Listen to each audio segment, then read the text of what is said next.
John, how many minutes of content are you trying to? We don't really ever shoot for anything. It's whatever Okay. we come up with. Because I wrote an original song. Oh, for real? No, no. Yeah, I wrote a skit. Yeah. I'm gonna perform at the end or do a little. Yeah, Hermilo and I kind of prepared something. Yeah, a little jingle. Yeah.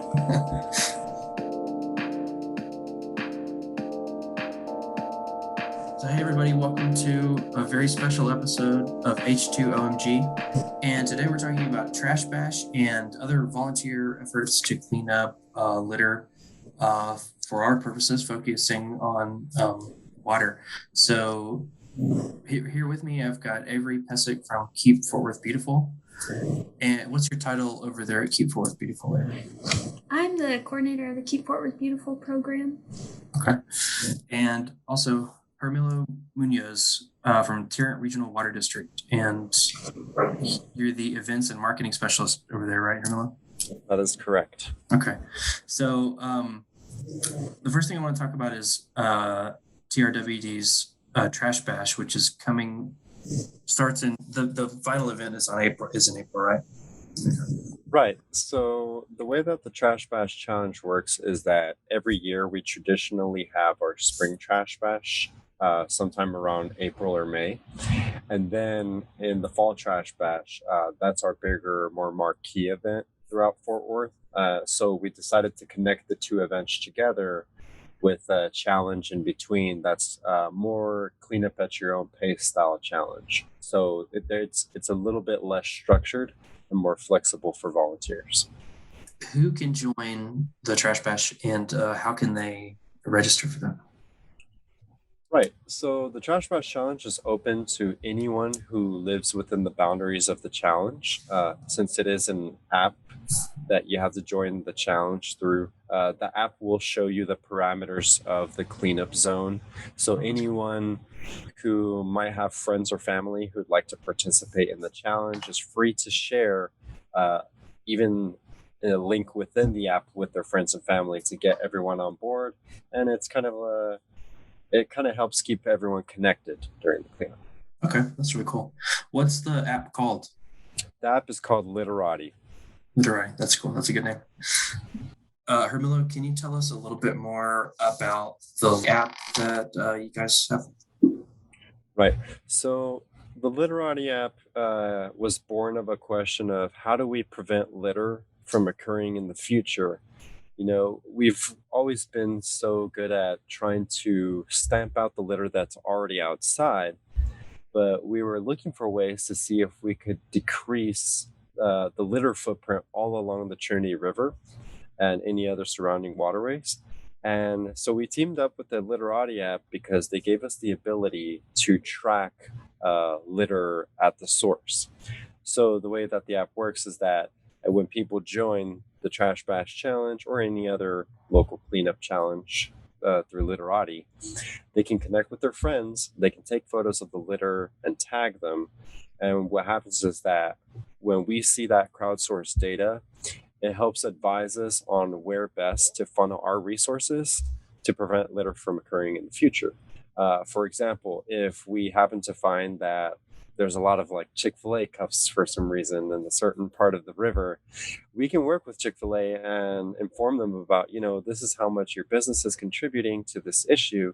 Is there a way that we can work together to encourage people to stop throwing their litter away in that area? Or in some cases, it's as simple as installing a new trash receptacle for a developing community along the river.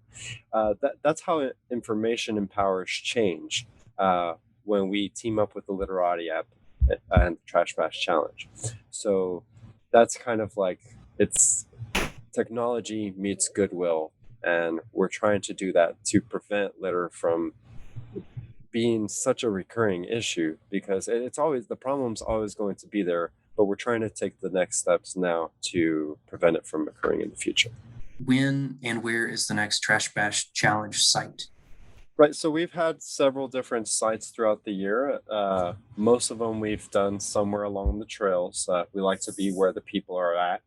And in other instances, we've teamed up with Keep Fort Worth Beautiful to go to locations such as Martin House Brewing Company and the REI store. We're just trying to target different areas where maybe people who just have a vested interest in our local waterways, we can educate them and inform them about ways to clean up and keep our water clean. So our next one, which might be our final one, is going to be sometime in August. And we believe that we're going to be at the trailhead at Clear Fork, where we found some major success the last time we were there. So that one's going to be great because we'll get to keep promoting the Trash Bash Challenge, but we'll also get to get a head start on informing people about the big fall Trash Bash in September. Where should people go to find out about this, like more information to keep up to date? Well, we do have a dedicated website, which is TRWD-trashbashchallenge.com. It's a long URL, but if you can just Google Trash Bash Challenge, we're sure to be the first result that you'll find. So there's several different ways to find us online, and it'll have all the information there about how to download the app and join. When I see that you have to have a code to join the Literatti app so what's that code? Of course, the code is join TRWD. We wanted to keep it simple so people could share it easily. But also within the challenge, once you've joined our Trash Bash Challenge, you can actually create your own challenge with your own code that you can share with friends and family. Oh, cool. So if you're in a real competitive family, you can get a Trash Bash Challenge going with your mother-in-law or whomever, right? Yeah, that's how we like to spin it. We like to encourage people to have some friendly competition, and you also get to see how other groups are doing. So maybe it could be like a school groups, within a school system, or it could be a school versus another school. There's different ways to make the challenge your own. Cool. And so did you say that so I've got here September 18th, so that's the date of the final thing, right? Like like they used to do like the Trash Bash in the morning and then have like a party at the water gardens, or is that what that is? Traditionally, yes, we will do it on one day and then kind of have like an after party to reward our volunteers. But this year, we're actually extending it through the entire weekend. So the Fall Trash Bash starts on September 18th, but it actually extends through the 19th as well, so that people can, plan the cleanups when it's most convenient for them. It also helps us get around certain issues we've faced before, such as inclement weather. You have to prepare for anything. So sure, we want to give people a lot of time to do the Trash Bash through the weekend. Okay. So Avery, what are the main goals of Keep Fort Worth Beautiful?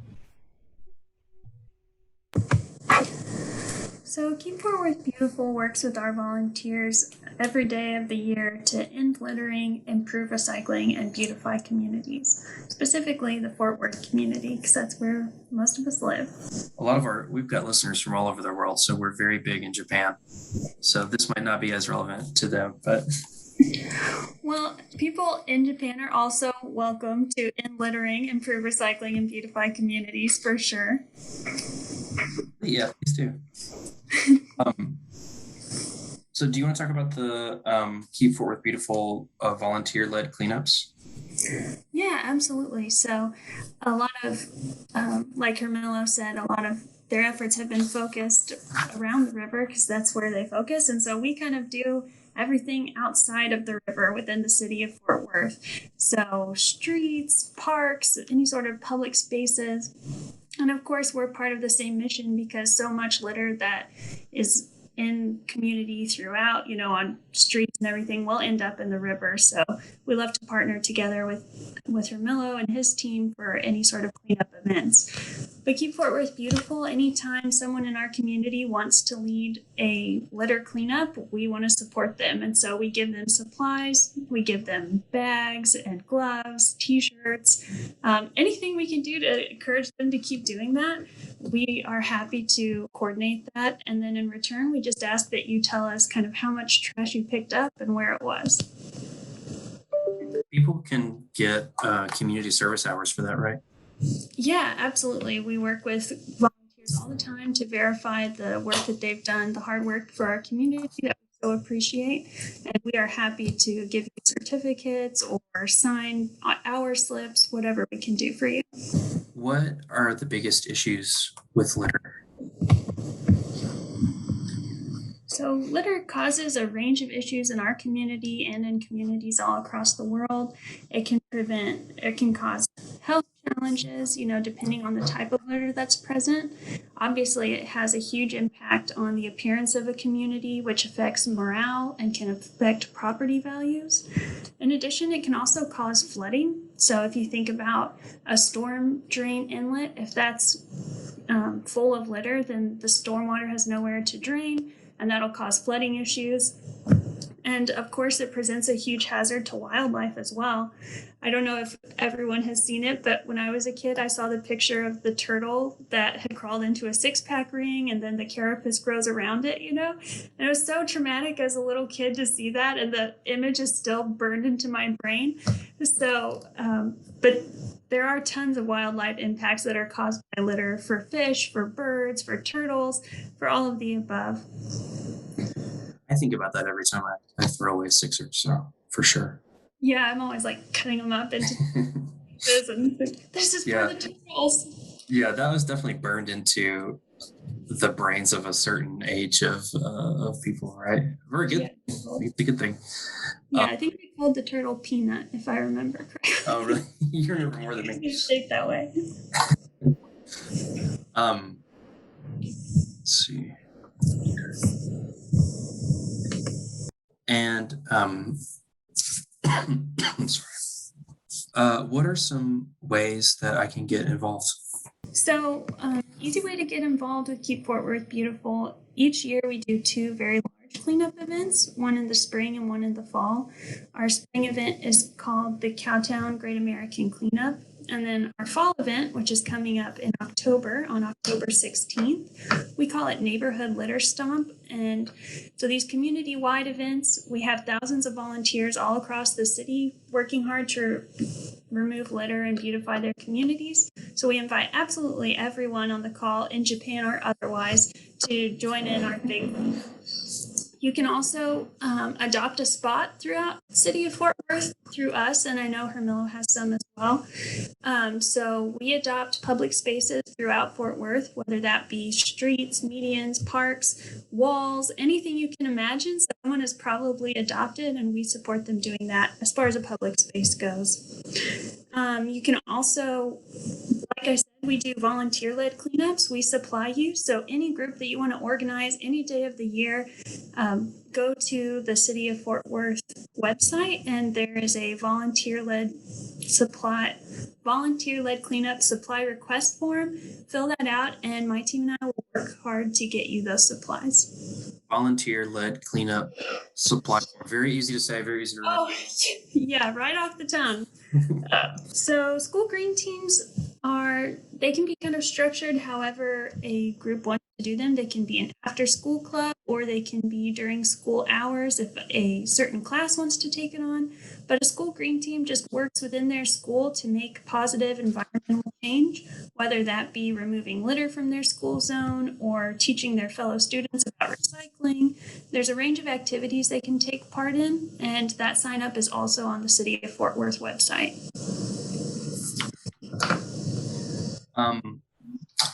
Hermilo, could you tell us a little bit about the rewards for volunteering for a litter cleanup? Right. So, like Avery mentioned, we do have an Adopt a River program of our own, which works very similarly to their Adopt a Spot program, where people who have a personal attachment to a certain section of the Trinity Trail system can adopt the section. And, they become stewards over time, but we feel that it gives people a major sense of pride in saying, I can publicly be recognized for looking after this section.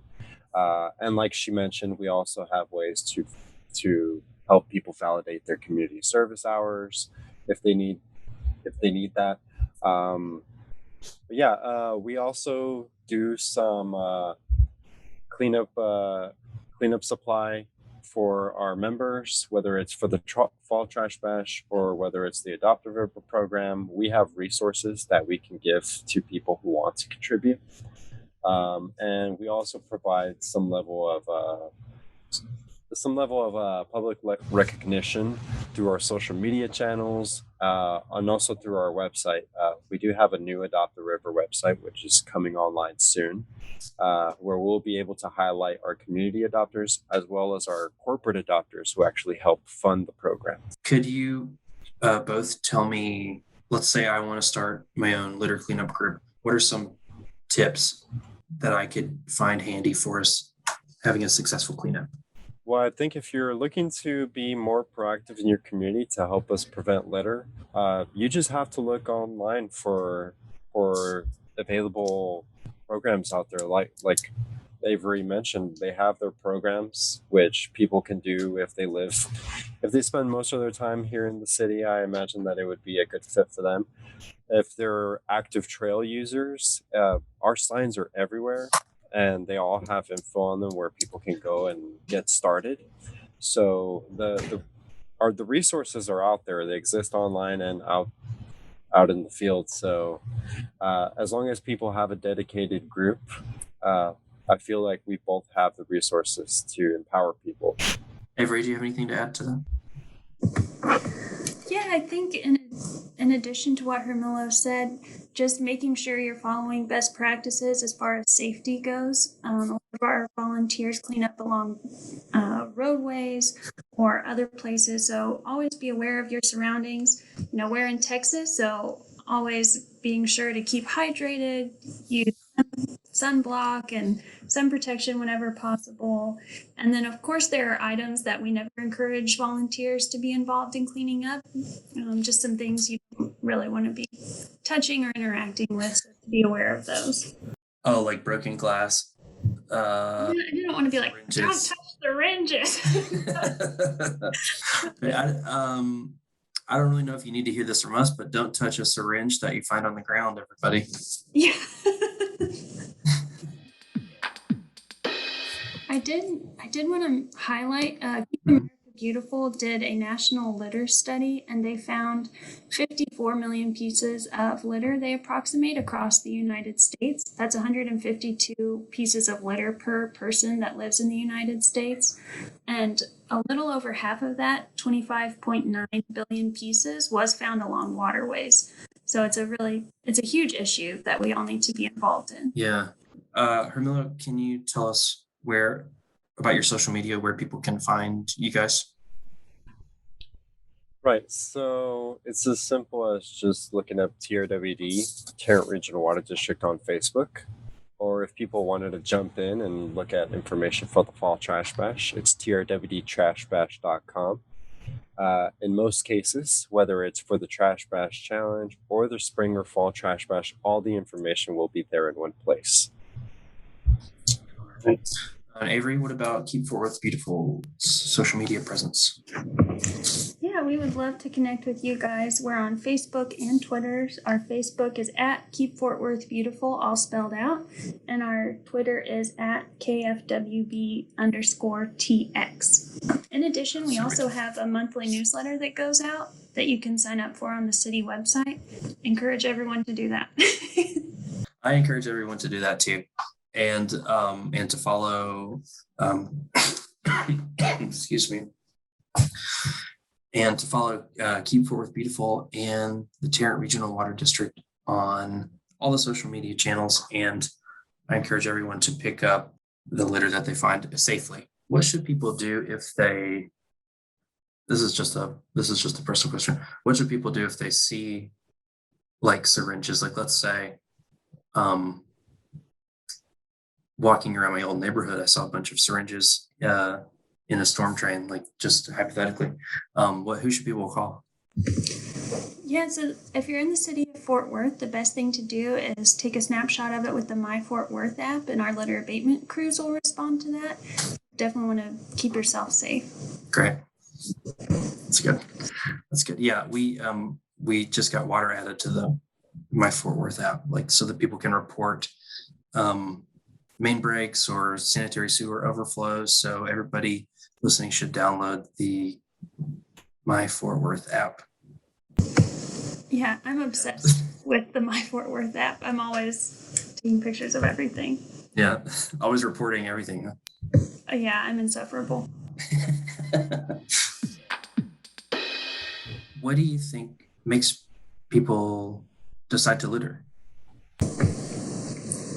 Well, I think that's like a two-pronged answer. So I think maybe a 3 or 4-pronged answer. But give me a it's a 6-pronged complex answer. Cultural question, because in certain parts of the country and certain areas of the world, you really don't see the same litter, and so that's hard. But I think we don't have to go into it. Well, no, I want to wax philosophical. Okay. Let me kick my feet up. I think part of it is a question of resources in certain communities. Maybe they don't have the available options, and I think part of it is a misunderstanding of where some sources of litter come from. I think a lot of us have the perception that litter gets in the environment when people throw it out their car window, which is true. That's how some litter gets into the environment. But in addition to that, there's all these different sources of litter that we don't think of enough. For instance, people not securing their trash within their trash receptacle. They don't tie the bag or something, and then it's windy and the top flies open and stuff flies out. Maybe businesses aren't securing their dumpsters properly. Maybe people that have pickup trucks don't secure their load properly and it flies out the back. There's all these different ways that litter gets into the environment that we don't often consider. Hermilo, do you have any more thoughts about how litter arises? I think you brought up some great points about there being some issues we often overlook that contribute to litter.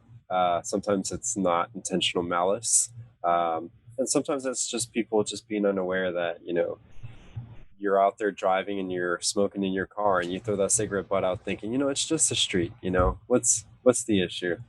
But litter travels, it's not stationary. It doesn't stay in one place, and what happens is that it ends up entering our natural resources, and that comes back to all of us. It's a full circle.